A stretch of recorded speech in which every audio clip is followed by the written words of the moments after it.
Yeah, very simple. I lived on the river for 10 years. I don't know what life would have been like if network hadn't been around. When I first come through the door, I think I said something like, God, I could use a cup of coffee. And a friend of mine says, well, then we're going to the network. Well, network is the living room of Christ. And it just is a place where we communicate dignity to those who would otherwise not experience much dignity in the city.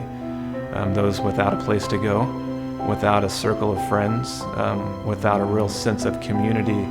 The only mission is long-term redemptive relationships. And we see that in parallel with our relationship with Christ. Yes, it's a safe haven for anybody who wants to come in and have a cup of coffee and talk about whatever they want to talk about.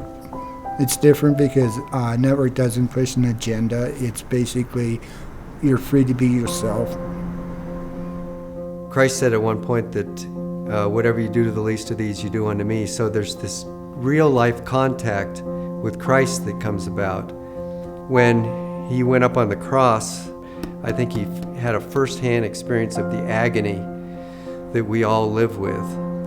And this is why network is so wonderful, is because I think that our challenged folks, they all know this part of Jesus. It's irreplaceable. I don't know how else to get in touch with that feeling of encountering Christ than just being with pretty challenged people. So we moved to Capitol Hill to just start meeting people and making friendships. There was other folks that came around, and we just became a little band of people that decided to love on street people and the chronically mentally ill that live in Capitol Hill. And so we're back to 1978 when we started meeting people, and in 1980 we got a place. Yeah, I suppose we're on a shoestring budget after all these years, but God keeps bailing us out. The major problem with America, the U.S.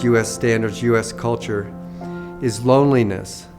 I think people are just incredibly lonely because we're all like trying to put on the dog and look normal, and people that are real challenged on the streets and whatnot, they can't afford the veneer anymore, and their sense of culture and closeness is just more rudimentary. It's kind of deeper in a lot of ways. So a lot of folks are in the position that they're in because they haven't had a sense of family. They've had a very broken family experience, and so the good that network does, I think, is to give people a sense of family. We're not primarily a service provider.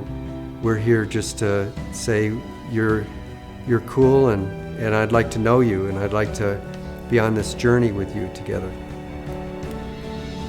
We are friends with real life poor people. Real friends.